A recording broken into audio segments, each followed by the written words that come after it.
আজকের এই ঘটনা প্রকাশ পাওয়ার পরে আসিফ মাহমুদ সজীব ভুঁইয়া সে কি গ্রেপ্তার হবে? তাকে কি উপদেষ্টা পদ থেকে বের করে দেওয়া হবে? আপনাদের কাছে জানতে চাচ্ছি। নাকি আসিফ মাহমুদের বিরুদ্ধে অভিযোগ করা আর আকাশের ঠিকানায় চিঠি লেখা একই জিনিস? জানে আলম অপু গত কয়েকদিন আগে বৈষম্য বিরোধী ছাত্র আন্দোলনের দুই চাঁদাবাজ যে গ্রেপ্তার হলো তার মধ্যে একজন, সে গ্রেপ্তার হওয়ার আগে ভিডিও বার্তা দিয়েছিল। সে আশঙ্কা করছিল তাকে গ্রেপ্তার করা হবে এবং যা ইচ্ছা তাই তাকে দিয়ে বলানো হবে। এই জন্য সে আগেই স্টেটমেন্ট রেকর্ড করে তার বন্ধুর কাছে রেখে দিয়েছিল এবং সেই বন্ধু যেন গ্রেপ্তার হলে অ্যাক্টিভিস্টদের কাছে দিয়ে দেয় এটা সে বলে রেখে গিয়েছিল। সেই ভিডিওই প্রকাশ পেয়েছে। ভিডিওটি কয়েকটা টুইস্ট দিয়েছে যে এই ঘটনার সাথে আসিফ মাহমুদ সরাসরি সম্পৃক্ত। আসিফ মাহমুদ ওখানে গিয়েছিল এবং আসিফ মাহমুদের বাইক সেখানে ছিল, বাইকে করে আসিফ মাহমুদ গিয়েছিল। সে নির্দিষ্ট সময় বলেছে কতটা থেকে কতটা পর্যন্ত আসিফ মাহমুদ ওখানে ছিল।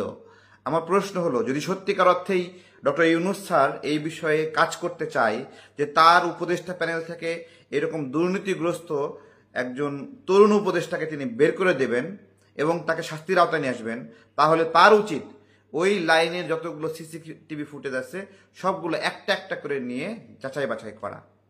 করুক না। আজকে ডক্টর ইউনূস স্যারকে আমরা একটা কথা বলতে চাই। আমরা কি এই চাঁদাবাজির জন্য এই গণ অভ্যুত্থান করিয়েছিলাম?